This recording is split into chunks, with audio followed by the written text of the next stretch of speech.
초경이 막 지난 밤이었습니다. 신방 벽 너머로 신랑의 비명이 터져 나왔습니다. 뛰어 들어갔더니 3년째 걷지 못하는 도련님이 식은땀에 젖은 채 헐떡이고 있었습니다. 도련님은 이를 악물고 썩 나가라 소리쳤지만 신부는 그 말을 무시한 채 두 손으로 그 다리를 꽉 붙잡았습니다. 가만히 계세요.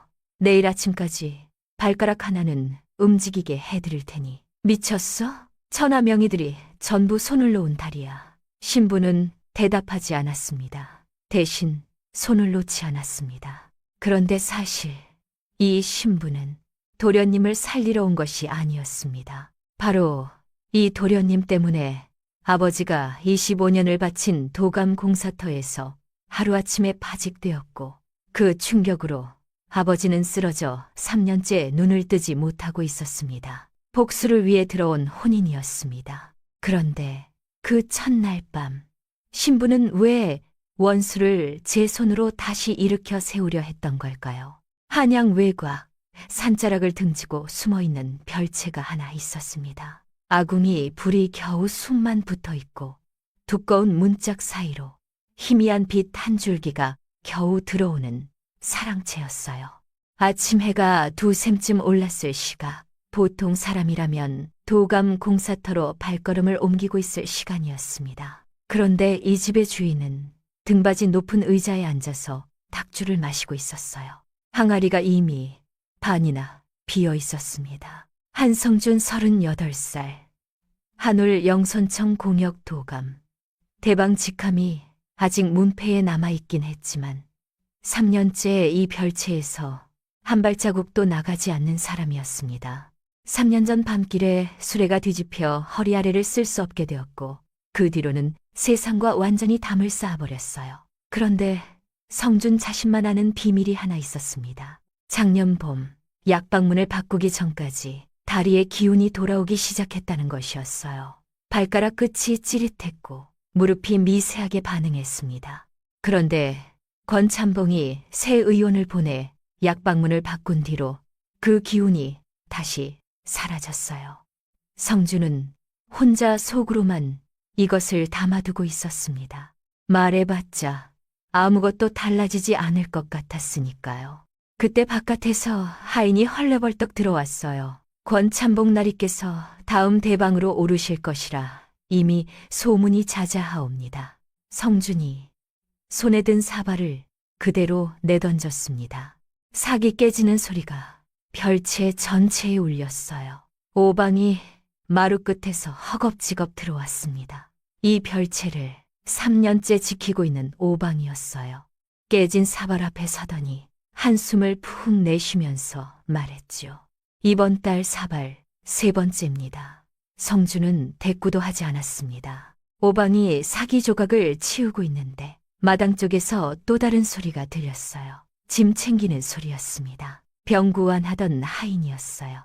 보따리를 싸면서 고개를 숙이고 말했습니다. 소인도 못하겠사옵니다. 석 달 사이에 3명이 보따리를 쌌어요. 성준이 의자를 돌리면서 오방을 봤습니다. 혼이 난다며 신부가 도망칠지 내가 쫓아낼지 내기나 하자.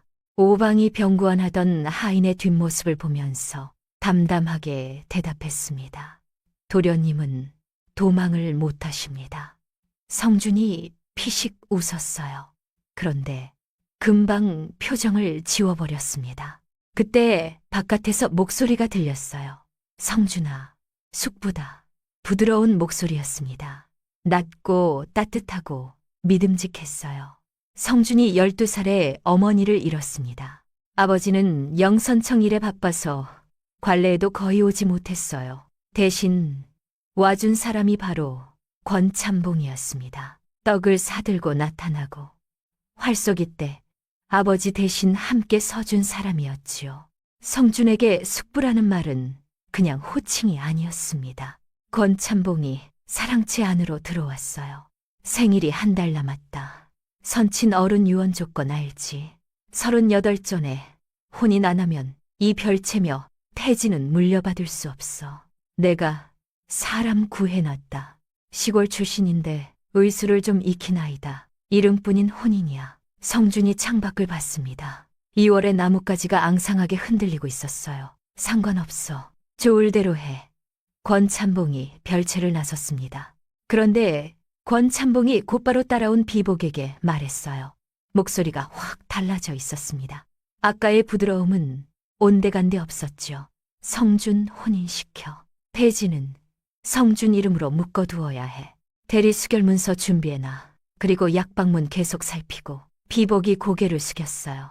예, 고문 어른. 권찬봉의 입꼬리가 슬쩍 올라갔습니다. 듣는 이들만 아는 이야기였어요. 권찬봉은 의기양양했습니다. 그런데 한 가지를 간과하고 있었어요. 자신이 고른 그 여자가 어떤 사람인지를. 같은 시각이었습니다. 여기서 말을 달려 반나절은 가야 하는 시골 마을에 작은 의원 겸 요양처가 하나 있었어요. 약탕관 뚜껑이 달그락거리는 소리만 방 안을 채우고 있었습니다. 자리에는 예순을 바라보는 남자가 누워 있었습니다. 눈을 감은 지 3년. 손가락 하나 움직이지 않는 상태였어요. 한때 도감 공사터에서 25년이나 도편수로 일했던 사람 박종수였습니다. 그런데 의원만 아는 비밀이 있었어요. 박종수는 가끔 눈이 미세하게 움직였습니다. 소리에 반응했어요. 의식이 아주 깊은 곳에서 깜빡이고 있었습니다. 다만 몸이 따라주지 않을 뿐이었어요. 이 사실을 딸 소연에게는 아직 말하지 않았습니다. 희망을 줬다가 꺼지면 더 잔인할 것 같아서였어요. 그 옆에 28살 여자가 앉아 있었습니다. 박소연이었어요. 낡은 무명 저고리에 집신 차림, 손이 거칠었습니다. 의원 심부름과 풍파리로 하루하루를 버티는 사람의 손이었어요. 소연이 아버지의 손을 잡았습니다. 차갑고 반응 없는 손이었습니다. 아버지, 혼인한대요. 그 남자랑 주머니에서 접힌 종이 한 장을 꺼냈어요. 수십 번은 접었다 펼쳤을 종이 접힌 자국 위로 글씨가 희미해져 있었습니다. 파직 통보서였어요. 맨 아래에 수결이 있었죠. 대방 한성준. 소연은 이 종이를 3년 동안 매일 꺼내봤습니다. 아버지의 25년을 종이 한 장으로 끊어버린 그 이름을 이를 악물고 외웠어요. 한 달 전에 한울 영선청 고문이라는 사람이 여기로 찾아왔어. 대방 어른 몸을 돌봐드릴 아내가 필요하다고. 약값을 대주겠다고 했어. 소연이 파직 통보서를 다시 접었습니다. 이상했어. 왜 하필 나를. 그 답을 소연은 몰랐어요. 하지만 권찬봉은 알고 있었습니다. 파직당한 사람의 딸이니 원한이 있을 것이고 원한이 있으면 조리 같은 건 도울 리 없다고 계산했던 것이었어요. 원수를 집안에 들인다는 계획이었습니다. 그런데 권찬봉이 몰랐던 것이 있었어요. 소연이 군영 의원 곁에서 2년을 일했다는 것이었습니다. 허리와 다리를 다친 병자들을 수도 없이 봐온 사람이라는 것을. 원수를 들였더니 오히려 유일한 구원이 들어온 것이었습니다. 소연이 다시 아버지의 손을 잡았어요. 두 손으로 꼭 감쌌습니다. 그 순간이었습니다. 아버지의 손가락이 아주 미세하게, 정말 아주 미세하게 움직였어요. 소연이 숨을 멈췄습니다. 아버지, 반응은 없었어요. 착각이었을까요? 하지만 소연의 손바닥에 그 감촉이 남아 있었습니다. 꿈틀, 그 작은 움직임 하나가 소연의 가슴을 뒤흔들었어요. 살아있어. 아버지가 아직 살아있어. 소연이 천천히 손을 놓으면서 눈을 감았습니다. 결심이 굳어지는 순간이었어요. 혼례를 치른 날이었습니다. 간소하기 그지없었어요. 사주단자 한 장이 오갔고 술 한 잔이 오갔을 뿐이었습니다. 성준은 고개도 안 돌렸고 소연은 정면만 바라봤어요. 그날 저녁 오방이 조용히 족보 한 권을 꺼냈습니다. 붓을 들어 두 이름을 나란히 썼어요. 한성준, 박소연. 아무도 축하한다는 말을 건네지 않았습니다. 2월의 찬바람이 별채를 훑고 지나갔어요. 두 사람은 부부가 되었습니다. 한 사람은 이게 끝이라고 생각했고, 다른 한 사람은 시작이라고 생각했어요. 별채로 처음 들어서던 날이었습니다. 소연이 낡은 보따리 하나를 들고 살인문을 넘었어요. 집신이 마루에 닿는 소리가 텅 빈 집안에 울렸습니다. 소연의 낡은 집신과 반들반들한 마룻바닥, 이 두 가지가 만나니까 소리부터가 어울리지 않았어요. 오방이 앞장서서 안내를 시작했습니다. 아래채가 사랑방이고 안채가 거처이며 윗방이 서책방입니다. 서책방은 가급적 말을 채 끝내기도 전에 소연의 시선이 이미 윗방 계단 쪽으로 가 있었어요. 서책방에 문서가 있을 거라는 생각이 머릿속을 스쳤습니다. 소연이 물었어요. 여기가 집이에요? 네. 감옥인 줄 알았어요. 오방이 잠깐 멈칫하더니 대답했습니다. 비슷합니다. 그 대답에 소연이 좀 놀랐어요. 안채 거처로 올라갔습니다. 성준이 이미 의자에 앉아 창가에 있었어요. 소연 쪽을 보지도 않으면서 말했습니다. 상관없어. 저 여자가 여기서 자든 마루에서 자든 소연이 성준을 한번 봤습니다. 그러고는 오방에게 말했어요.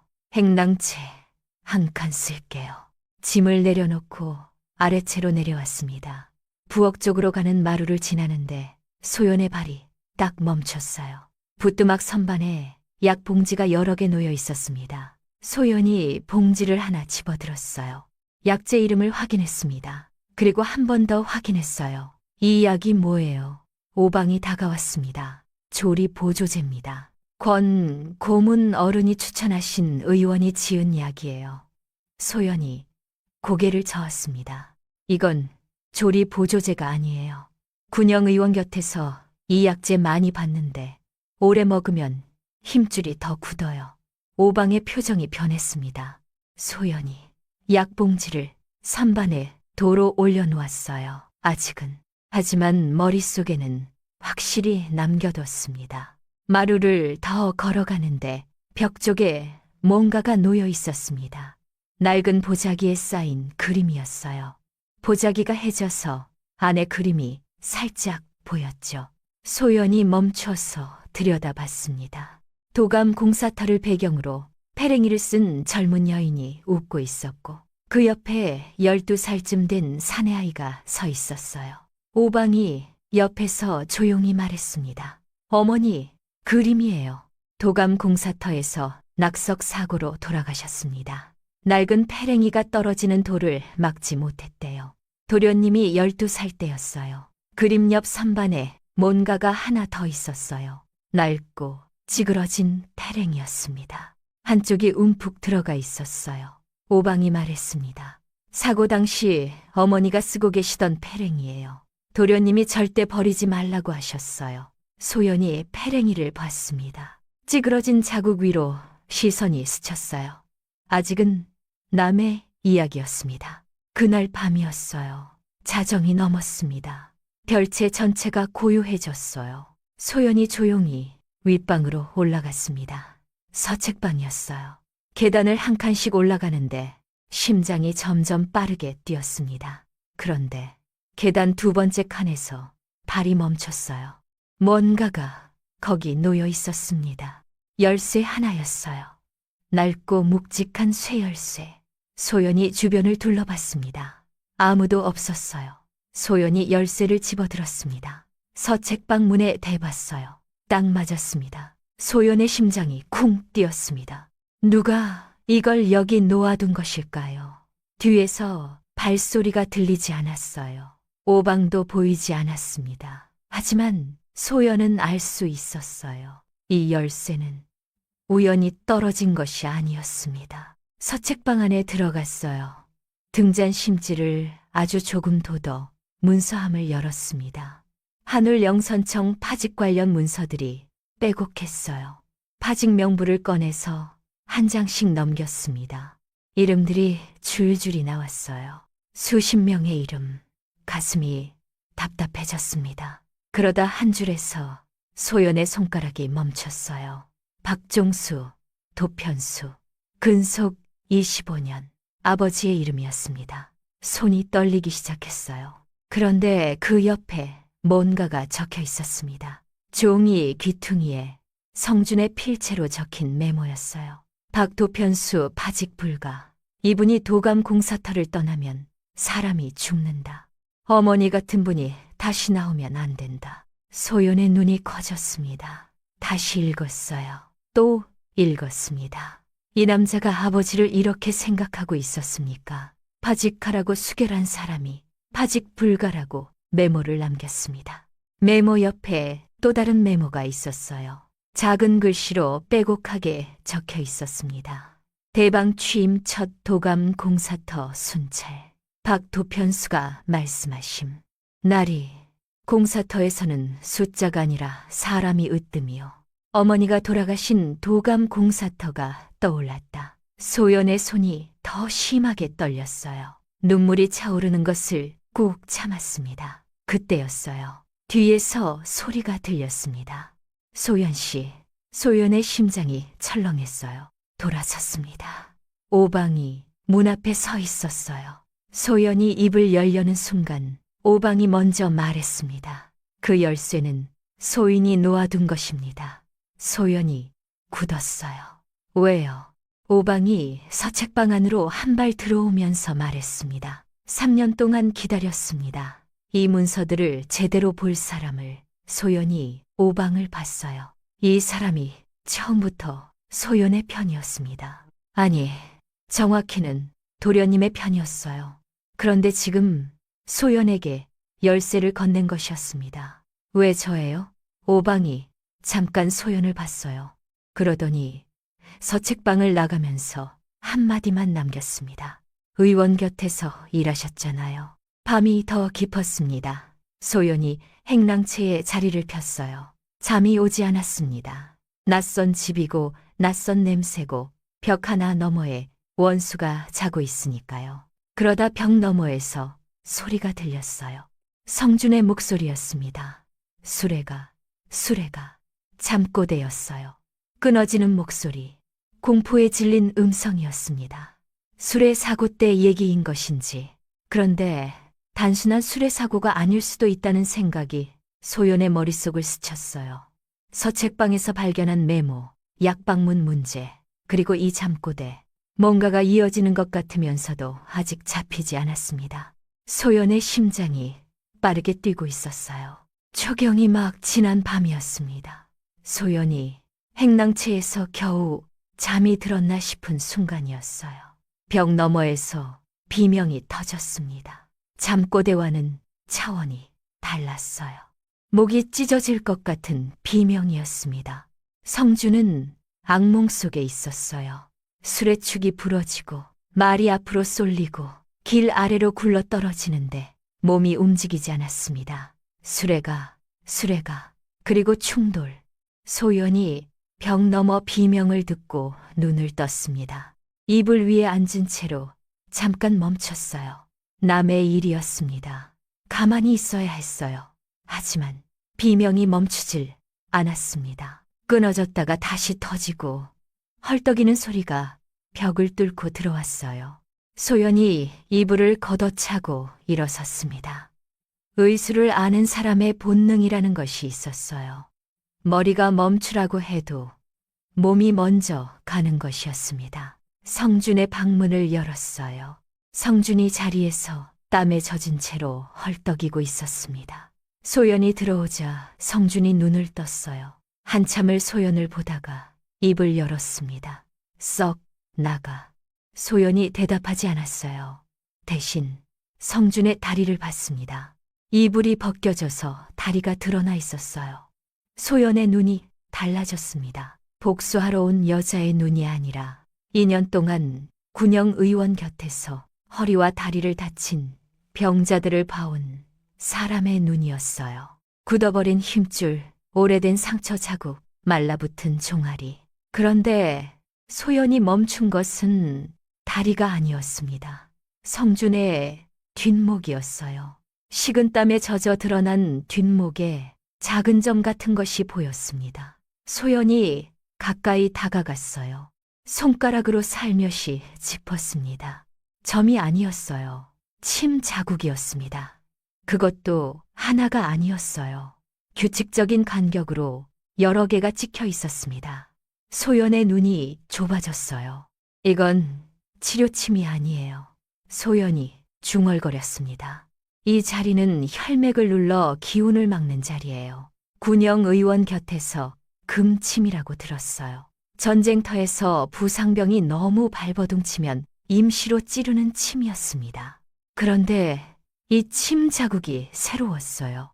일주일도 안 된 자국이었습니다. 누군가 주기적으로 이 자리를 찌르고 있었던 것이었어요. 이 다리 상태도 이상해요. 소연이 성준을 똑바로 봤습니다. 3년이면 더 말라붙었어야 하는데 중간에 기운이 돌아오다가 다시 막힌 흔적이에요. 그리고 뒷목에 침자국이 있어요. 누가 조리를 방해한 것처럼 보여요. 성준의 눈매가 날카로워졌습니다. 시골에서 온 게 뭘 안다고. 소연이 성준을 똑바로 봤어요. 군영 의원 곁에서 2년 동안 허리와 다리를 다친 병자들을 봤어요. 이건 자연스러운 병세가 아니에요. 소연이 이불을 완전히 걷어내고 성준의 발목 쪽으로 갔습니다. 양손으로 발목 주변 힘줄을 강하게 눌렀어요. 성준이 신음을 흘렸습니다. 그런데 그 순간이었어요. 발가락 끝에서 뭔가가 느껴졌습니다. 찌릿하는 기운. 아주 미세했지만 분명했어요. 3년 만에 처음 느끼는 기운이었습니다. 성준의 눈이 커졌어요. 지금 뭔가 느껴졌는데 소연이 손을 멈추지 않았습니다. 가만히 계세요. 내일 아침까지 발가락 하나는 움직이게 해드릴게요. 성준이 소연을 봤습니다. 믿을 수가 없다는 얼굴이었어요. 미쳤어. 천하 명의들이 다 포기했는데. 소연이 성준의 다리에서 눈을 떼지 않으면서 대답했습니다. 천하 명의의 약방문을 누군가 엉터리로 바꿨다면요. 성준이 입을 다물었습니다. 새벽 공기가 차가웠습니다. 소연이 성준의 다리를 주무르기 시작했어요. 군영 의원 곁에서 배운 기혈을 깨우는 안마였습니다. 손가락에 힘을 주고 힘줄 사이사이를 파고들었어요. 성준이 이를 악물었습니다. 아픈 것이었어요. 왜 이 남자를 돕고 있는 것인지 소연이 속으로 생각했습니다. 이 남자가 고통받는 것을 보러 온 것이었어요. 복수하러 온 것이었습니다. 그런데 왜 손이 먼저 가는 것인지 머리는 멈추라고 하는데 손이 말을 듣지 않았어요. 성준이 고통에 얼굴을 찡그리면서도 소연의 손을 뿌리치지 않았습니다. 병구안하던 하인 3명을 내쫓은 사람이 지금 이 여자가 자기 다리를 주무르는 것을 가만히 두고 있었어요. 첫날 밤이었습니다. 아침이었습니다. 성준이 눈을 떴어요. 천장을 보다가 습관처럼 다리를 내려다봤습니다. 3년 동안 매일 아침 똑같은 것을 확인하는 것이었어요. 움직이지 않는 다리, 기운 없는 발. 그런데 오늘은 달랐습니다. 오른쪽 엄지 발가락이 미세하게 꿈틀거리고 있었어요. 성준이 숨을 멈췄습니다. 눈을 비비고 다시 봤어요. 꿈틀, 진짜였습니다. 3년 만에 처음이었어요. 문 앞에 소연이 서 있었습니다. 언제부터 있었는지 모르겠지만 성준의 발가락을 보고 있었어요. 맞죠? 기운이 죽은 게 아니에요. 성준이 아무 말도 못했습니다. 발가락 하나가 움직인 것뿐인데 눈이 뜨거워지는 것을 어쩔 수가 없었어요. 고개를 돌렸습니다. 소연에게 들키고 싶지 않았어요. 소연은 방을 나와 우물가에서 세수를 했습니다. 거울 삼아 물 위에 비친 자기 얼굴을 봤어요. 밤새 잠을 제대로 못 자서 눈밑이 까맣게 내려앉아 있었죠. 이 남자를 걷게 하면 그것이 복수인지 도움인지, 걷게 해서 뭐가 좋은 것인지. 그런데 생각해보면 이 남자가 걸어야 영선청에 돌아가는 것이었습니다. 영선청에 돌아가야 돈이 나오고 돈이 나와야 아버지 약값을 만들 수 있는 것이었어요. 권찬봉이 약속한 약값은 아직 한 푼도 오지 않았습니다. 그리고 어젯밤에 발견한 뒷목의 침자국, 누군가 주기적으로 이 남자의 기운이 돌아오는 것을 막고 있었어요. 그 누군가가 권찬봉이라면 이 남자를 일으켜 세우는 것이 복수의 시작이었습니다. 소연의 주먹이 꽉 쥐어졌어요. 사랑채 마루로 내려갔습니다. 성준이 의자를 밀고 내려와 있었어요. 한참을 창밖만 보던 성준이 소연 쪽으로 고개를 돌렸습니다. 처음으로 부탁 비슷한 말을 했어요. 명령이 아니라 질문이었습니다. 더 해줄 수 있어? 소연이 대답했어요. 조건이 있어요. 뭔데? 술 끊으세요. 그리고 매일 사경에 시작해요. 성준의 눈이 커졌습니다. 사경? 군영도 오경에 일어나는데 그래서 군영보다 세요. 성준이 어이없다는 표정을 지었지만 소연은 표정 하나 안 바꿨어요. 소연이 이어서 말했습니다. 조건 하나 더요. 끼니 때 밥 안 없기. 성준이 잠깐 입을 다물었습니다. 그러더니 슬쩍 고개를 돌리면서 말했어요. 그건 좀 어려운데. 소연이 쏘아봤습니다. 성준이 헛기침을 했어요. 그리고 창밖을 보면서 아주 작은 목소리로 말했습니다. 예, 사경. 소연이 부엌으로 갔어요. 그러면서 속으로 한 가지를 더 결심했습니다. 뒷목에 침자국을 찾아내야 했어요. 누가, 언제, 어떻게 이 집에 들어왔는지를. 다음 날부터 사경이 시작되었습니다. 닭이 울기도 전에 소연이 먼저 일어났어요. 군영 의원 곁에서 2년 동안 새벽 일을 거들었던 몸이라 이쯤이면 저절로 눈이 떠졌습니다. 성준의 방문을 열었어요. 성준은 이불을 뒤집어 쓰고 있었습니다. 일어나세요. 반응이 없었어요. 소연이 이불을 확 잡아당겼어요. 3월이었지만 새벽 공기는 아직 차가웠습니다. 조리 1주차는 그렇게 시작되었어요. 매일 사경, 소연이 성준의 다리를 주무르고 힘줄을 깨우는 움직임을 시켰습니다. 발목을 잡고 천천히 구부렸다 폈다. 종아리 힘줄을 손가락으로 깊이 파고들어 눌렀다 뗐다. 성준이 악을 썼어요. 진짜 아팠습니다. 아, 아파. 그만해. 소연이 손을 멈추지 않으면서 말했어요. 아프다는 건 기운이 살아있다는 거예요. 축하해요. 그런데 소연이 또 다른 것을 하고 있었습니다. 사경 조리를 마친 뒤 잠든 성준의 뒷목을 확인했어요. 침 자국이 새로 생겼는지 아닌지를. 조리 사흘째 되던 날 아침이었습니다. 뒷목에 새 침 자국이 생겨 있었어요. 어젯밤 누군가 들어온 것이었습니다. 소연이 오방을 찾아갔어요. 어젯밤 이 집에 누가 들어왔어요? 오방의 표정이 변했습니다. 권 고문 어른이 보낸 의원이 매달 초에 와서 약재를 보충하고 갑니다. 소연이 말했어요. 그 의원이 침을 놓고 가요. 뒷목에요. 오방이 잠깐 눈을 감았다 떴어요. 알고 있었습니다. 그런데 막지 못했어요. 소연이 결심했습니다. 다음 달 초에 그 의원을 직접 만나야 했어요. 일주일째 되던 날 저녁이었습니다. 소연이 부엌에서 된장국을 끓였어요. 솥에 있는 것으로 대충 만든 것이었습니다. 두부 넣고 무 넣고 파 썰어 넣고 보글보글 끓는 소리가 별채 마루까지 퍼졌어요. 된장 냄새가 집안을 채웠습니다. 이 별채에서 이런 냄새가 난 것은 아마 처음이었을 것입니다. 소연이 뚝배기째 성준에게 가져다 줬어요. 성준이 숟가락을 들었습니다. 한 숟갈 떠서 입에 넣었어요. 그런데 거기서 멈춘 것이었습니다. 숟가락을 든 채로 몇 초 동안 가만히 있었어요. 눈이 어딘가를 보고 있는데 초점이 안 맞았습니다. 그러더니 갑자기 그릇을 밀어 엎었어요. 탁자 위로 쏟아지면서 그릇이 바닥에 떨어졌습니다. 깨지는 소리가 방 안에 퍼졌어요. 동정이야, 아내 노릇이야, 둘 다 필요 없어. 성준의 목소리가 차가웠습니다. 소연은 알 수 없었어요.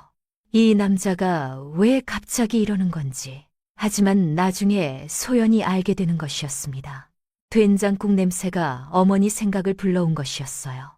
어머니가 도감 공사터에 점심 보자기를 싸갈 때 자주 끓이던 것이었습니다. 그 냄새가 나자마자 어머니 얼굴이 떠오르고 어머니가 돌아가신 도감 공사터가 떠오르고 그 공사터에 자기가 어머니를 혼자 두고 학당에 갔던 그날이 떠오른 것이었어요. 성주는 사과를 몰랐습니다. 미안하다는 말을 제대로 해본 적이 없는 사람이었어요. 하지만 소연이 바닥에 쪼그려 앉아 깨진 그릇 조각을 손으로 주워 담기 시작하는 것을 보고 있었습니다. 조각을 줍다가 손바닥이 베었어요. 피가 배어나왔습니다. 하지만 소연은 멈추지 않았어요. 성준이 의자를 돌려 방으로 갔습니다. 소연이 바닥을 다 닦고 일어섰을 때였어요. 탁자 위에 뭔가가 놓여 있었습니다. 헝겊 조각이었어요. 딱 소연의 손이 닿는 자리에 말없이. 이 남자는 사과를 몰랐습니다. 미안하다는 말을 제대로 해본 적이 없는 사람이었어요. 하지만 헝겊 조각을 놓을 줄은 알았습니다. 잠시 뒤 성준이 방에서 나왔어요. 의자를 밀고 사랑채 마루까지 와서 멈췄습니다. 한참을 아무 말 없이 있다가 입을 열었어요. 미안, 밥 때문에요?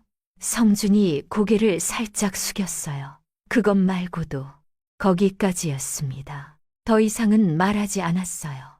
그것 말고도 밥 엎은 것 말고 뭐가 더 있다는 건지 소연이 물으려다 말았습니다. 성준의 얼굴을 보니까 뭔가를 꾹 누르고 있는 사람의 표정이었어요. 줄이 이 주차에 접어들면서 성준이 조금씩 달라지기 시작했습니다.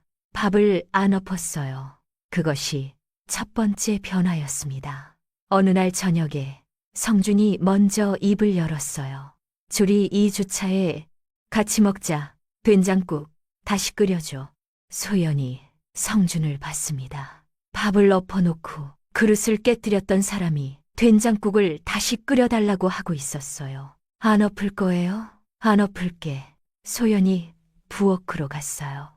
표정은 무덤덤했지만 걸음이 평소보다 빨랐습니다. 그날 오후 사리문 밖에서 인기척이 났어요. 권찬봉이었습니다. 부드러운 목소리, 부드러운 미소, 손에는 사과 광주리를 들고 있었어요. 오방이 소연 옆으로 다가와서 작은 소리로 말했어요. 매번 같은 과일이에요. 사과. 소연이 사과 광주리를 보면서 대답했습니다. 사과를 가져오면서 사과는 안 하나 봐요. 오방이 피식 웃었어요. 웃다가 금방 표정을 지웠습니다. 권찬봉이 성준과 사랑방에서 이야기를 나누는 동안 소연은 부엌에서 차를 준비하고 있었어요. 그때 권찬봉이 다가왔습니다. 성준이 안 보는 틈이었죠. 봉투 하나를 소연에게 내밀었어요. 수고녀야, 잘하고 있어. 소연이 봉투를 받았습니다. 엽전 꾸러미가 들어있었어요. 그리고 봉투 안에 쪽지가 하나 더 있었습니다. 성준의 몸이 나아지면 즉시 알릴 것. 소연이 쪽지를 다시 읽었습니다.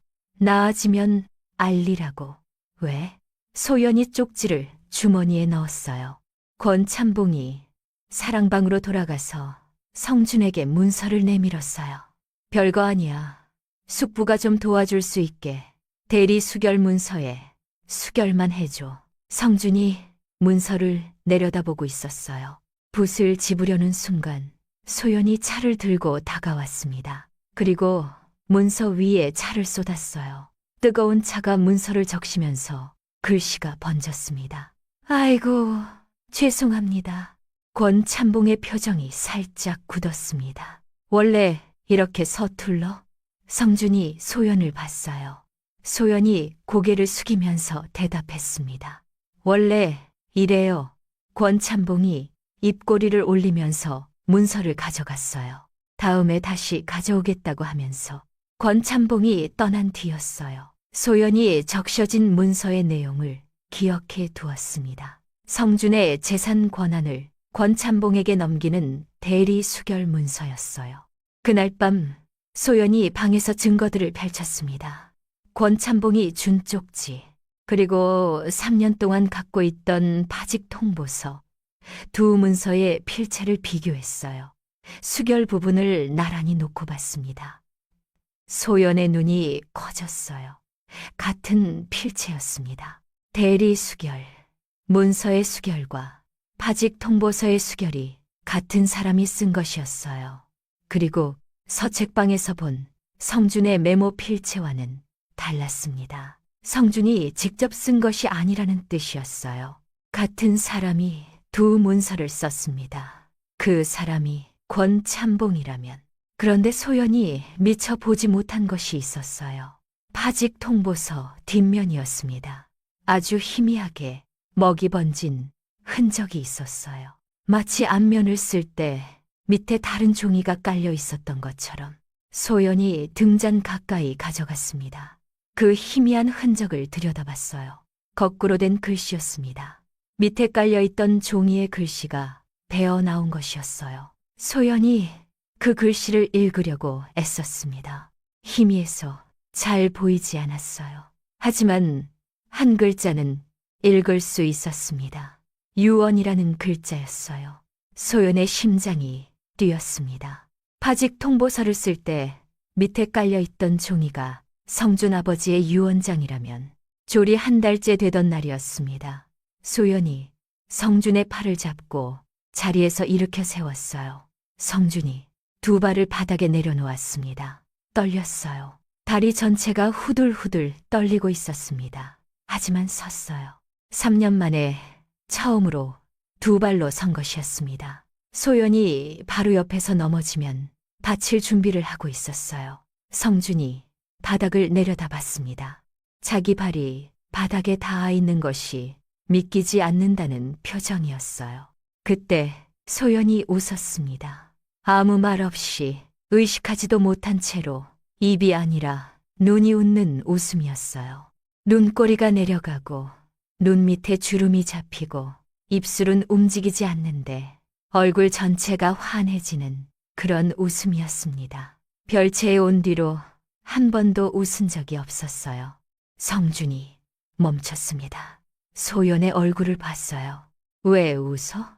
소연이 그제야 자기가 웃고 있다는 것을 깨달았습니다. 황급히 표정을 지웠어요. 아니, 그냥 하지만 늦었습니다. 성준이 소연이 웃는 얼굴을 봤어요. 이 여자가 웃는 것을 처음 봤다는 것을, 그리고 그 웃음이 자기 때문이라는 것을. 아침이었습니다. 소연이 된장국을 끓여서 가져다 줬어요. 성준이 한 숟갈 떠서 먹었습니다. 그런데 또 멈춘 것이었어요. 소연이 물었습니다. 왜 또 그래요? 맛없어요? 성준이 고개를 저었어요. 아니, 누가 이렇게 차려준 게 오래간만이라서. 그러면서 말했습니다. 누군가의 딸이 지금 내 밥을 해주고 있어. 소연이 성준을 봤습니다. 누군가의 딸. 성준은 소연이 누구의 딸인지 몰랐어요. 박종수의 딸이라는 것을 모르고 있었습니다. 소연이 숟가락을 집으면서 고개를 숙였어요. 표정을 들키고 싶지 않았습니다. 성준이 대방 취임 첫 도감 공사터 순찰 때 박도편수에게 밥을 얻어먹었다는 것을, 그리고 그 사람의 딸이 지금 자기 밥을 해주고 있다는 것을 소연은 알고 있었지만 성준은 몰랐어요. 조리 2달째였습니다. 5월이 되면서 별채 주변에 초록이 짙어지고 있었어요. 성준의 다리도 달라지고 있었습니다. 지팡이를 짚으면 걸을 수 있게 되었어요. 그런데 소연이 마음에 두는 것은 다리만이 아니었습니다. 다음 달 초 권찬봉이 보낸 의원이 올 시간이었어요. 소연은 준비해 두고 있었습니다. 그날 밤이었어요. 달도 없는 어두운 밤이었습니다. 소연이 행랑채 문 뒤에 숨어서 기다리고 있었어요. 자정이 넘었을 때 살인문 쪽에서 인기척이 났습니다. 발소리가 거의 들리지 않았어요. 익숙한 걸음이었습니다. 이 집 구조를 꿰고 있는 사람의 걸음이었어요. 소연이 숨을 죽였습니다. 그림자 하나가 성준의 방으로 들어갔어요. 소연이 뒤를 따랐습니다. 방문 틈으로 들여다봤어요. 성준은 자고 있었습니다. 그림자가 성준의 머리맡에 앉았어요. 침통을 꺼냈습니다. 뒷목에 침을 놓으려는 순간이었어요. 소연이 방문을 확 열었습니다. 등잔에 불을 켰어요. 그림자가 굳었습니다. 늙은 의원이었어요. 하얗게 질린 얼굴로 소연을 봤습니다. 이것이 뭡니까? 소연이 의원의 손에 들린 침을 봤습니다. 금침이에요. 혈맥을 막는 침이에요. 의원이 일어서려 했어요. 소연이 가로막았습니다. 가시기 전에 한 가지만요. 이 침을 누구 지시로 놓으셨어요? 의원이 입을 다물었어요. 소연이 침착하게 말했습니다. 지금 저한테 말씀 안 하시면 제가 직접 포도청에 고합니다. 의원의 이마에 땀이 맺혔어요. 성준이 잠에서 깼습니다. 소연을 봤어요. 그리고 의원을 봤습니다. 무슨 일이야? 소연이 의원에게서 시선을 떼지 않으면서 말했어요. 이분이 매달 뒷목에 금침을 놓고 가셨어요. 혈맥을 막아 기운이 돌아오는 것을 막는 침이에요. 성준의 눈이 좁아졌습니다. 의원이 결국 입을 열었어요. 권 고문, 어른이십니다. 한 달에 한 번 오라고 하셨어요. 성준이 아무 말도 못했습니다. 방안이 조용해졌어요. 숙부가 3년 동안 소연이 의원을 내보냈습니다. 의원이 떨리는 발로 별채를 나갔어요. 성준이 오방을 불렀습니다. 오방이 들어왔어요. 3년 동안 이걸 알고 있었어? 오방이 고개를 숙였습니다. 알고 있었습니다. 하지만 증거가 없었어요.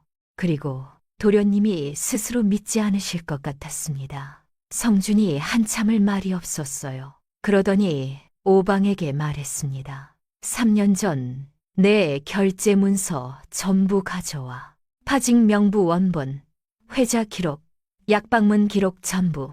오방이 고개를 숙였어요. 예, 도련님.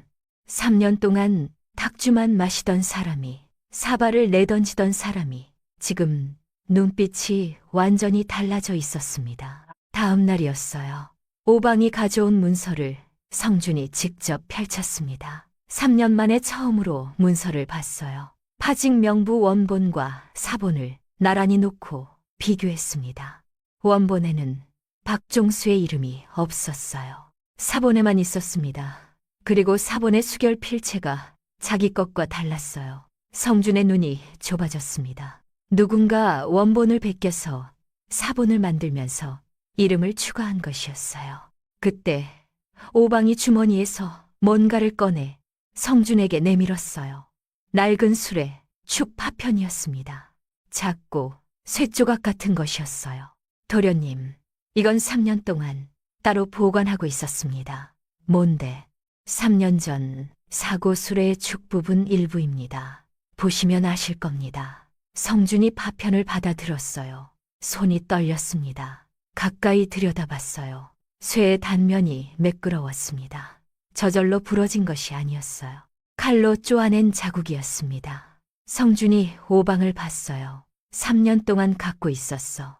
예, 도련님이 직접 보셔야 한다고 생각했습니다. 그런데 그때는 도련님이 보실 상태가 아니셨으니까요.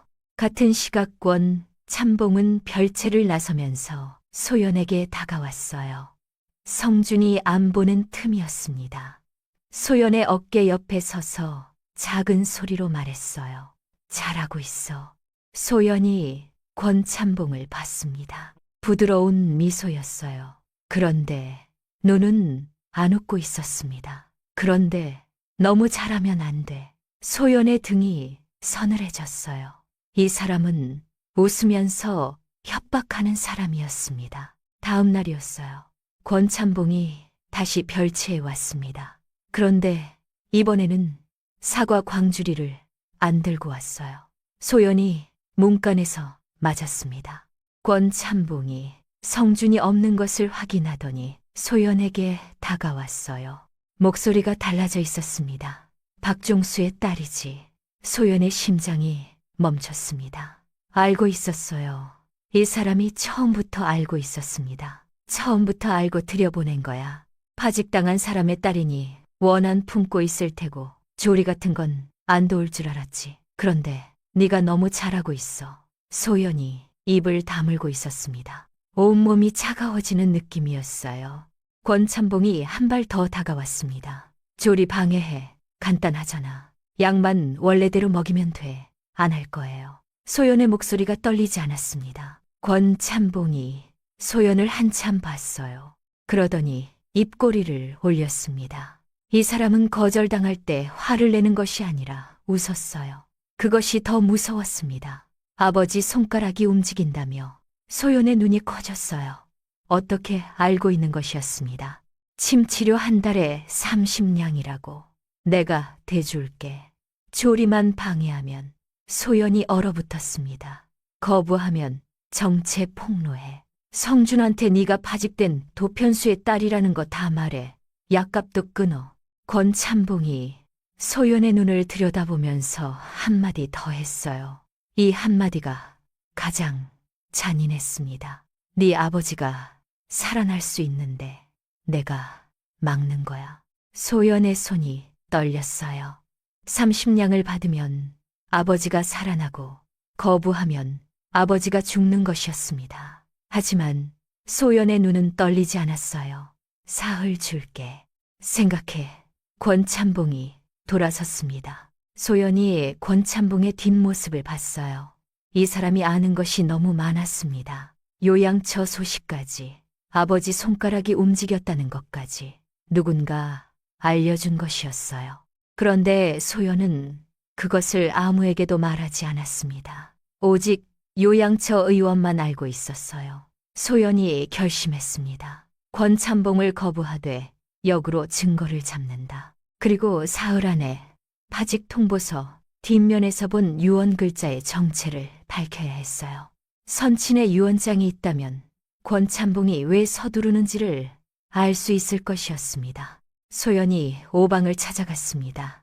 오방님, 권 고문 어른 비복분 있잖아요. 올해 몇 년 됐어요. 10년 됐죠. 최근에 많이 힘들어 하더라고요. 소연이 고개를 끄덕였어요. 그리고 오방에게 전가를 부탁했습니다. 직접 움직이지 않았어요. 한올 영선청 대방댁 안에 박소연이 뵙고 싶다고 전해주세요. 마을 어귀, 주막 귀퉁이, 한적한 자리였습니다. 소연이 먼저 와서 앉아 있었어요. 문이 열리면서 비복이 들어왔습니다. 40대 중반의 남자였어요. 얼굴이 수척했습니다. 10년 동안 권찬봉 밑에서 일한 사람의 얼굴이었어요. 소연이 약봉지 이름을 내밀었습니다. 이건 힘줄을 굳히는 약재예요. 조리 보조제가 아니라요. 군영 의원 곁에서 약재를 다룰 때 이걸 많이 봤어요. 비복의 얼굴이 굳었습니다. 권 고문 어른이 약방문을 바꾸라고 지시하셨죠. 비복의 손이 찻잔 위에서 멈췄어요. 잠깐 눈을 감았다 떴습니다. 소연이 이어서 말했어요. 한 가지 더요. 선친 어른 유언장 원본이 따로 있죠. 비복이 멈칫했습니다. 소연이 파직 통보서를 꺼내 뒷면을 보여줬어요. 이먹 번진 흔적이 유언 글자예요. 이 통보서를 쓸 때 밑에 유언장이 깔려 있었어요. 비복의 눈이 흔들렸습니다. 소연이 일어서려 했어요. 비복이 불렀습니다. 잠깐만요. 소연이 멈췄어요. 비복이 찻잔을 내려다보면서 말했습니다. 목소리가 떨리고 있었어요. 소인도 가족이 있어요. 10년 동안 이 사람 밑에서 시키는 대로 했어요.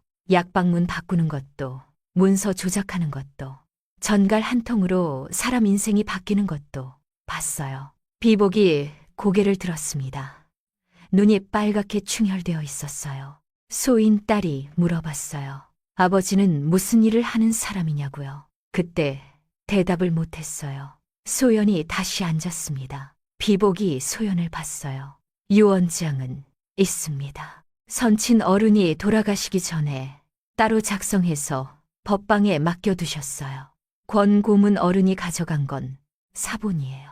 원본은 아직 법방에 있습니다. 소연의 심장이 뛰었어요. 법방에. 하지만 지금 당장은 생각할 시간을 주십시오. 기다릴게요. 소연이 주막을 나왔어요. 밖에는 여름 햇살이 쏟아지고 있었습니다. 아직 증거는 안 넘어왔어요. 하지만 길이 보이기 시작했습니다. 유언장 원본이 법방에 있고 파직 명부 원본에는 아버지 이름이 없고 수레축은 누군가 잘라낸 것이었어요. 권찬봉이 무엇을 숨기고 있는지 점점 선명해지고 있었습니다. 한여름이었습니다. 매미 소리가 새벽부터 별채를 감싸고 있었어요. 7월의 열기가 밤에도 가시지 않았습니다. 소연이 성준의 방에서 다리를 주무르고 있었어요. 사경. 매일 같은 시간이었습니다. 2달이 넘었어요. 성준은 자고 있었습니다. 그런데 소연의 볼 위로 눈물이 흘러내렸어요. 소리 없이 손은 멈추지 않았습니다. 울면서도 손은 계속 움직이고 있었어요. 권찬봉이 준 사흘이 내일이면 끝이었습니다. 비복에게서는 아직 연락이 없었어요. 30냥을 받으면 아버지가 살아나고 거부하면 정체가 폭로되었어요. 성준의 다리를 주무르면서 소연이 울고 있었습니다. 왜 이렇게 된 건지 복수하러 왔는데 이 남자 다리를 주무르면서 울고 있었어요. 성준이 잠결에 눈을 떴습니다. 어두운 방에서 소연의 얼굴을 봤어요. 뺨으로 흐르는 눈물이 창밖 달빛에 반짝였습니다. 왜 울어? 소연이 황급히 눈을 닦았어요. 안 울어요. 울고 있었습니다. 눈이 빨갛게 부어 있었어요. 성준이 소연의 손을 봤습니다. 어둠 속에서도 보였어요. 붓고 거칠어지고 손가락이 구부러진 채로 굳어가는 손이었습니다. 성준이 소연의 손을 잡았어요. 처음이었습니다. 내 손이 왜 이래?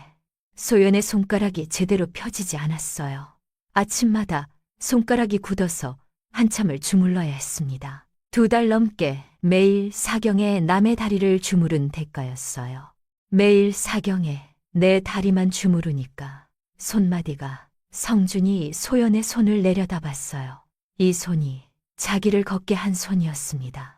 이 손이 자기 대신 망가지고 있었어요. 소연이 손을 뺐습니다. 괜찮아요. 또 괜찮다. 소연은 항상 괜찮다고 했어요. 아침이 되었습니다. 소연이 방에서 별채를 떠날 채비를 하고 있었어요.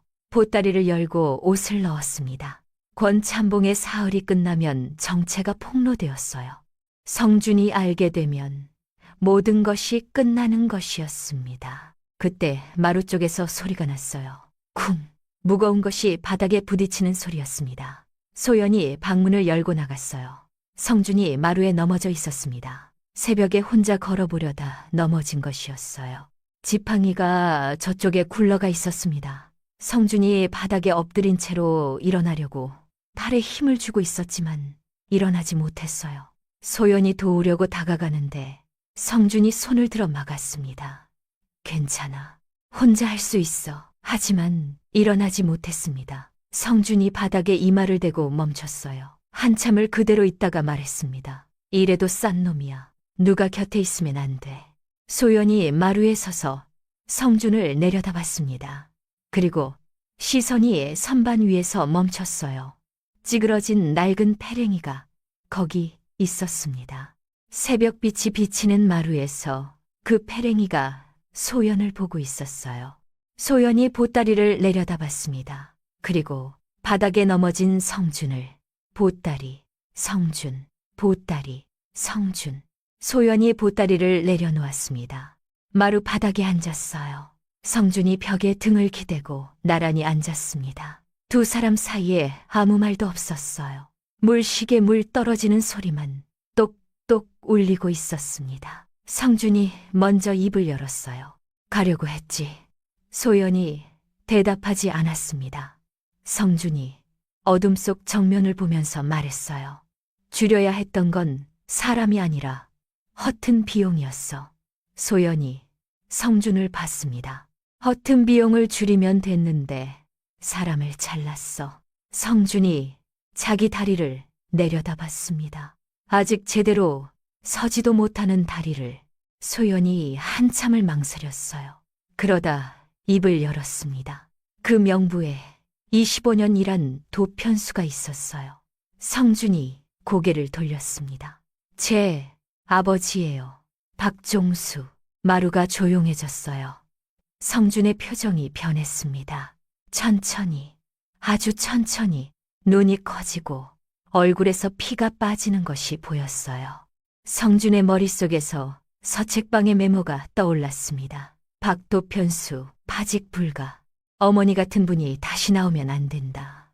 도감 공사터 밥집에서 밥을 사줬던 그 사람. 배고프시잖아요. 라고 했던 그 사람. 그 사람의 딸이 매일 사경에 자기 다리를 주물렀던 것이었습니다. 자기가 파직한 사람의 딸이 소연이 정면을 보면서 말했어요. 네, 2글자였습니다. 숨기지 않았어요. 성준이 한참을 아무 말 없이 있었어요. 그러다 소연의 주머니에서 삐져나온 종이를 봤습니다. 파직 통보서였어요. 성준이 손을 뻗었어요. 봐도 돼? 소연이 통보서를 건넸습니다. 성준이 어두운 마루에서 종이를 펼쳤어요. 맨 아래 수결란. 이건 내가 쓴 게 아니야. 이 수결은 내 거랑 달라. 누가 베낀 거야? 성준이 통보서를 접으면서 말했습니다. 나는 박도편수님을 살리려고 했어. 소연의 눈이 흔들렸어요. 정말 아버지를 자른 게 당신이 아니에요? 명부에서 빼달라고 했어. 메모도 썼어. 이분은 파직 불가라고. 소연이 고개를 숙였어요. 서책방에서 봤던 그 메모가 떠올랐습니다. 어머니 같은 분이 다시 나오면 안 된다. 진짜였어요. 하지만 소연이 못 본 것이 있었어요. 성준의 주먹이 떨리고 있었습니다. 소연은 어둠 속에서 그것을 보지 못했어요. 성준에게는 아직 하지 못한 말이 있었습니다. 박도편수는 빼달라고 했지만 나머지 사람들은 자기가 수결한 명부에서 잘렸다는 사실, 원본에 수결한 것은 자기라는 사실. 소연이 울기 시작했어요. 소리를 죽이면서 울었습니다. 아버지도 괜찮지 않았구나. 나처럼. 성준이 소연을 봤습니다. 자기가 파직한 사람의 딸이 3년 동안 자기를 미워하면서 그래도 매일 사경에 자기 다리를 주물렀던 여자가 울고 있었어요. 성준은 아무 말도 하지 않았습니다. 옆에 앉아 있었어요. 소연이 우는 동안 자리를 뜨지 않았습니다. 아침이 밝았습니다. 소연이 방에서 보따리를 풀고 있었어요. 성준이 방문 앞에 서서 봤습니다. 안 가. 소연이 성준을 봤어요. 눈이 아직 부어 있었습니다. 밤새 울었으니까요. 같이 끝장 보자고요. 증거를 정리해요. 마루 탁자 위에 증거들이 펼쳐졌습니다. 성준, 소연, 오방. 3사람이 둘러앉았어요. 이 3사람이 한 탁자에 나란히 앉은 것은 처음이었습니다. 성준이 직접 지시해서 모은 것들이 왼쪽에 있었어요. 서책방에서 찾은 위조 파직 명부, 성준의 메모 파직 불가, 그리고 수레축 파편, 소연이 직접 모은 것들이 오른쪽에 있었습니다. 약방문 대조 결과, 대리 수결 문서와 파직 통보서의 필체가 같다는 메모, 그리고 금침 의원에게서 들은 증언. 가운데에는 파직 통보서 뒷면에 베어나온 유언 글자가 적힌 종이가 놓여 있었어요. 3사람이 각자 따로, 다른 이유로, 다른 시점에 모은 증거들이 처음으로 한자리에 놓인 것이었습니다. 그때 오방에게 전갈이 왔어요. 소연이 내용을 보더니 숨을 멈췄습니다. 비복이었어요. 결정했습니다. 전해드리겠습니다. 전갈이 끊어지자마자 봉투 하나가 왔습니다. 쪽지 한 장이었어요. 권참봉이 비복에게 보낸 글. 약방문 원래대로 돌려놔. 기운 돌아오면 안 돼. 날짜까지 적혀 있었어요. 그리고 봉투 안에 하나가 더 있었습니다. 법방 관인이 찍힌 문서 사본이었어요. 선친 유언장의 첫 장이었습니다. 내용이 선명했어요. 성준이 펼쳐봤습니다. 눈이 멈췄어요. 성준이 아무 말도 못했습니다. 한참을 문서를 내려다봤어요. 그러더니 낮은 목소리로 말했습니다. 아버지가 알고 있었어. 무엇을요? 소연이 물었습니다. 권찬봉이 무슨 짓을 할지 아버지가 미리 알고 계셨어. 성준이 문서를 탁자에 내려놓았어요. 유언장에 혼인 조건은 없었습니다. 하지만 다른 것이 있었어요. 아들이 위험에 처하면 반드시 곁에 믿을 사람을 두어야 한다. 그리고 영선청은 아들이 직접 맡되 30년 이상 봉직한 고문에게는 어떤 권한도 넘겨서는 안 된다. 성준이 멀리 보면서 말했습니다. 아버지는 이미 알고 계셨던 거야. 권찬봉이 언젠가 이럴 것이라는 걸. 그래서 혼인을 서두르셨던 거야. 내 곁에 사람을 두려고 소연이 성준을 봤어요. 권찬봉이 혼인 조건을 추가한 것이 아니었습니다. 선친이 아들을 위해 마련해둔 장치가 있었고 권찬봉은 그것을 역이용해 위조 유언장을 만들었던 것이었어요. 그런데 진짜 유언장은 법방에 살아있었습니다. 3년 동안 성준이 일어섰습니다. 지팡이를 짚고 탁자 앞에 섰어요. 오방, 예, 도련님. 영선청 회좌를 소집해 그리고 포도청에 미리 알려도 포교들이 회좌날 정문 밖에서 기다리게 하고 오방이 고개를 숙였어요. 예, 도련님. 처음으로 하는 명확한 지시였습니다. 그날 밤이었습니다. 성준이 방에서 천장을 보고 있었어요. 잠이 안 왔습니다. 소연을 생각하고 있었어요. 3년 동안 자기를 미워하면서 왔다는 여자. 그런데 매일 사경에 일어났습니다. 손마디가 굳어가도 멈추지 않았어요. 그 이유가 아버지 약값 때문이라는 것을 성준은 알고 있었습니다.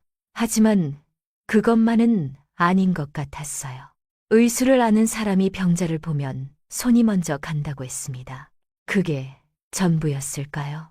성준은 몰랐어요.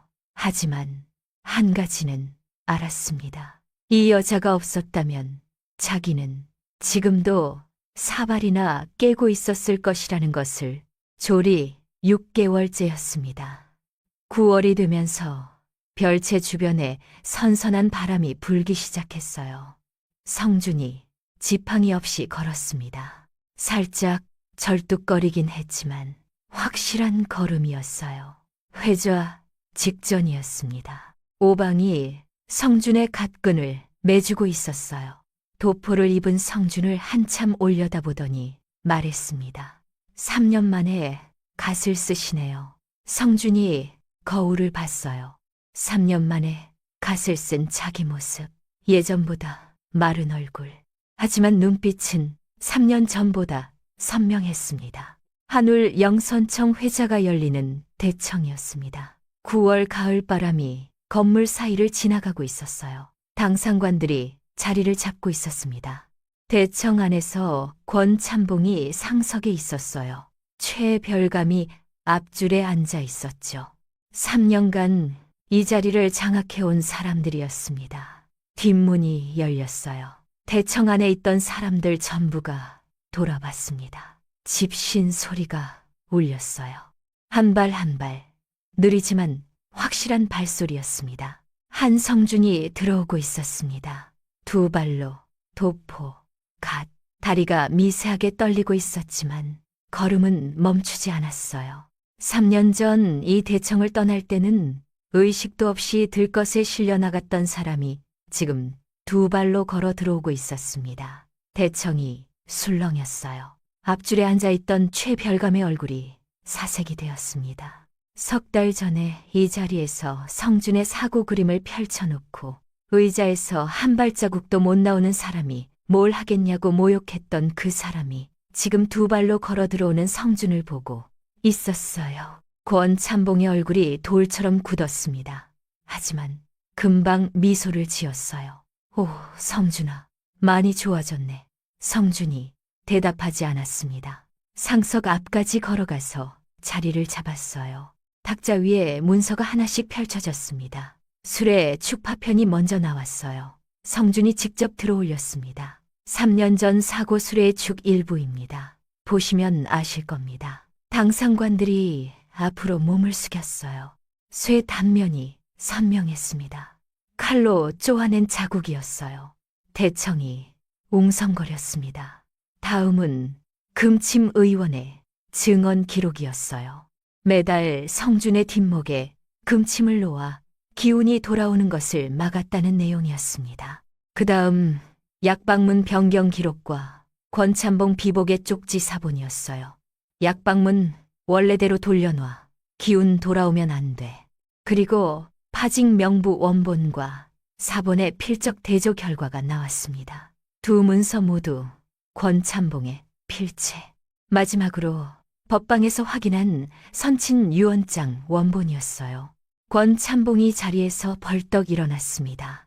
얼굴이 벌떼게 달아올라 있었어요. 30년이야. 30년을 이 영선청에 바쳤는데 성준이 말을 끊었어요.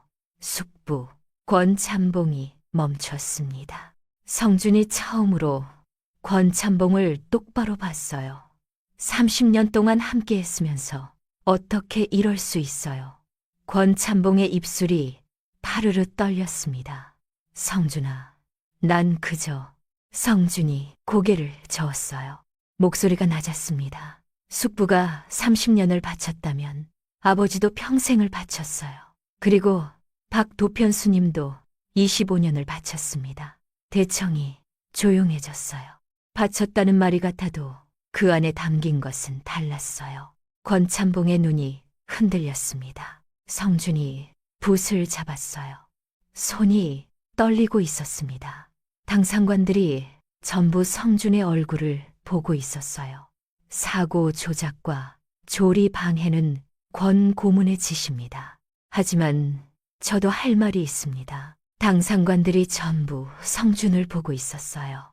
3년 전 파직 명부에 최종 수결을 한 건 접니다. 어떤 상황이든 그것은 제 수결이었습니다. 수결하는 순간 그분들의 가족이, 그분들의 25년이 종이 한 장이 되었습니다. 제가 한 겁니다. 하지만 수결한 다음 날 전원 복직을 청하려 했습니다. 그 다음 날 사고가 났습니다. 성준의 목소리가 떨리기 시작했어요. 다리가 흔들렸습니다. 주저앉으려는 순간이었어요. 그때 뒷자리에서 누군가가 일어섰습니다. 소연이었어요. 당상관들이 돌아봤습니다. 소연이 앞으로 걸어왔어요. 성준이 놀라서 봤습니다. 뭐해? 소연이 상석 앞에 섰어요. 대청을 둘러봤습니다. 도포를 입은 당상관들, 붓을 든 기록서리들, 시골 요양처에서 아버지 병고안하며 품팔이 하던 28살 여자가 영선청 회자 대청에 서 있었어요. 소연이 알고 있었습니다. 여자가, 그것도 소실히 이 자리에서 입을 여는 것이 전례 없는 일이라는 것을. 하지만 소연은 멈추지 않았어요. 소첩 박소연이라 하옵니다. 대청이 조용해졌어요. 이 자리에 수결이 남은 명부에서 파직된 박종수 도편수의 딸이옵니다. 그리고 이분의 아내이옵니다. 술렁임이 퍼졌습니다. 파직된 도편수의 딸이 대방의 소실이라니. 기록서리들의 붓이 멈췄어요. 소연이 멈추지 않았습니다. 이분이 수결한 건 사실이옵니다. 하지만 되돌리려 한 것도 사실이옵니다. 제 아버지를 명부에서 빼려 한 것도 사실이옵니다. 그리고 그 대가로 3년간 이 자리에 서지 못했습니다. 소연의 눈이 젖어 있었어요. 하지만 목소리는 흔들리지 않았습니다. 저는 이분을 미워하며 혼인했습니다. 복수하려고요. 대청이 다시 술렁였어요. 소연이 이어서 말했습니다. 하지만 매일 사경에 이분의 다리를 주무르면서 알게 됐습니다. 이분도 아팠다는 걸, 이름을 쓸 때마다 손이 떨렸다는 걸, 되돌리려다 이 자리에 서지 못하게 됐다는 걸. 기록서리들의 시선이 소연의 손에 머물렀어요. 헝겊이 감긴 손, 굳어가는 손이었습니다. 매일 사경에 남의 다리를 주무른 흔적이었어요. 소첩은 파직된 도편수의 딸이고 이분의 아내이옵니다. 두 가지 모두이옵니다. 두 가지 모두로서 말씀드리옵니다. 이분에게 다시 한번 기회를 주십시오. 대청이 고요해졌어요. 최별감이 고개를 숙였습니다. 성준을 모욕했던 그 사람이 소연의 말을 듣고 고개를 숙인 것이었어요. 당상관들이 하나둘 고개를 조아리기 시작했습니다. 대청 전체가 그리 되었어요. 권참봉 파직, 성준 신임 대방 재확인, 대청의 고요한 동의가 퍼졌습니다. 권참봉이 자리에서 일어섰습니다. 대청을 둘러봤어요. 30년간 자기가 앉혔던 사람들이었습니다. 그 사람들이 전부 고개를 돌리고 있었어요. 아무도 눈을 마주치지 않았습니다. 30년 동안 쌓아올린 것이 한순간에 무너지는 얼굴이었어요. 문을 열고 나가려 했습니다. 그런데 문 밖에 포교 2명이 서 있었어요. 오방이 뒤에서 담담하게 말했습니다. 도련님이 걸어 들어가시면 그때 고발하라고 하셨습니다. 포승줄이 채워지는 소리가 마루에 울렸어요. 차갑고 단단한 소리였습니다. 권참봉이 마루에서 끌려가면서 한번 돌아봤어요. 성준이 서 있었습니다. 두 발로 30년간 숙부라 불렀던 사람과 마지막으로 눈이 마주쳤어요. 성준이 고개를 돌렸습니다. 그것이 마지막이었어요.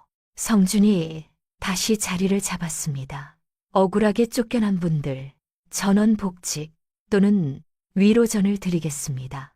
재수결로 파직된 분들에 대해서도 위로전을 마련하겠습니다. 성준이 잠깐 멈췄어요. 그리고 이어서 말했습니다. 박종수 도편수님이 말씀하셨습니다. 공사터에서는 숫자가 아니라 사람이 으뜸이요. 그 말을 잊고 살았습니다. 이제부터는 잊지 않겠습니다. 일주일 뒤였습니다. 시골 요양처였어요. 성준과 소연이 나란히 마루를 걸었습니다. 성준이 살짝 절뚝거리면서 소연의 옆을 걸었어요. 도포는 벗었습니다. 평복 차림이었어요. 방문 앞에서 소연이 멈췄습니다. 성준이 소연을 봤어요. 들어가. 방 안에서는 약탕관 소리가 낮게 울리고 있었어요. 자리에 박종수가 누워 있었습니다. 하래. 눈을 감은 지 3년이 넘은 사람이었어요. 성준이 종수의 자리 앞에 섰습니다. 한참을 내려다봤어요. 도감 공사터 밥집에서 밥을 사줬던 사람, 배고프시잖아요. 했던 사람, 숫자가 아니라 사람이 으뜸이라고 말했던 사람. 그 사람이 이렇게 누워 있었습니다. 성준이 무릎을 꿇었어요. 소연이 숨을 멈췄습니다. 성준의 무릎이 차가운 방바닥에 닿았어요. 옆에 있던 요양처 의원과 하인들이 눈을 피했습니다. 감히 바라볼 수 없는 장면이었어요. 박종수 도편수님, 한울 영선청 대방, 한성준이옵니다. 성준의 목소리가 떨리고 있었어요. 도편수님을 명부에서 뺐지만 누군가 추가했습니다. 제 이름이 들어간 문서로 도편수님이 쓰러지셨습니다. 막지 못한 건 제 책임이옵니다. 성준이 고개를 더 숙였어요. 그리고 도편수님이 공사터에서 하신 말씀을 제가 지키지 못했습니다. 숫자가 아니라 사람이 으뜸이라고 하셨는데 저는 숫자만 보고 있었습니다. 죄송하옵니다. 성준의 이마가 이불 끝에 닿았어요. 그 순간이었습니다. 박종수의 오른손이 움직였어요. 소연이 숨을 멈췄습니다. 그런데 이번에는 달랐어요. 손가락이 꿈틀거린 것이 아니었습니다. 성준의 이마가 닿은 이불 위로 종수의 손이 천천히 덮였어요. 성준의 이마 위에 종수의 손이 얹힌 것이었습니다. 소연이 그 자리에 굳었어요. 의원이 달려왔습니다.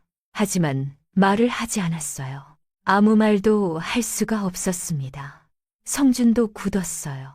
3년 동안 아무 반응 없이 누워있던 손이 지금 자기 이마 위에 놓여 있었습니다. 손이 따뜻했어요. 성준의 눈에서 눈물이 흘러내렸습니다. 소리 없이 소연이 아버지의 손을 봤어요. 그 손이 성준의 이마 위에 얹혀 있었습니다. 3년 동안 차갑기만 했던 그 손이 소연의 눈에서도 눈물이 흘렀어요. 아버지, 들었어요? 이 사람이 사과하러 왔어요. 진짜 사과. 소연의 목소리가 떨렸어요. 성준이 천천히 몸을 일으켰습니다.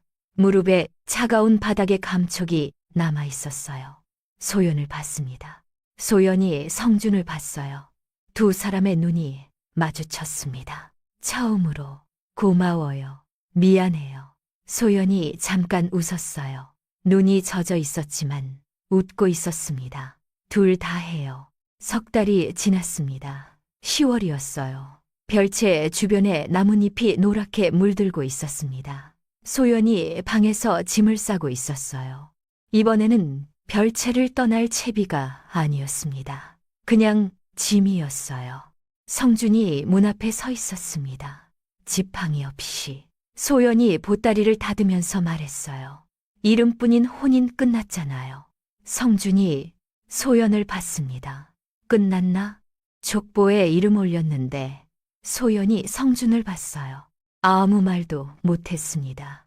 성준이 창밖을 보면서 말했어요. 같이 갈래? 어디요? 공사터. 소연이 멈췄습니다. 공사터. 아버지가 25년간 서 있던 곳. 성준의 어머니가 페랭이를 쓰고 있다가 돌아오지 못한 곳이었어요.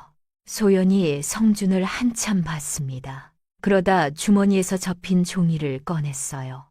파직 통보서였습니다. 3년 동안 매일 꺼내봤던 그 종이. 접힌 자국이 수십 개나 있었고 글씨는 희미해져 있었어요. 간직할게요. 당신이 빼려고 한 것도 누군가 추가한 것도 전부 잊으면 안 되니까. 성준이 고개를 끄덕였어요. 그리고 방 안에서 뭔가를 가져왔습니다. 낡은 보자기였어요. 어머니 그림을 싸고 있던 그 보자기. 해져서 올이 풀려 있었지만 성준이 버리지 않고 간직해 온 것이었습니다. 여기에 싸도 될까? 소연이 보자기를 봤어요.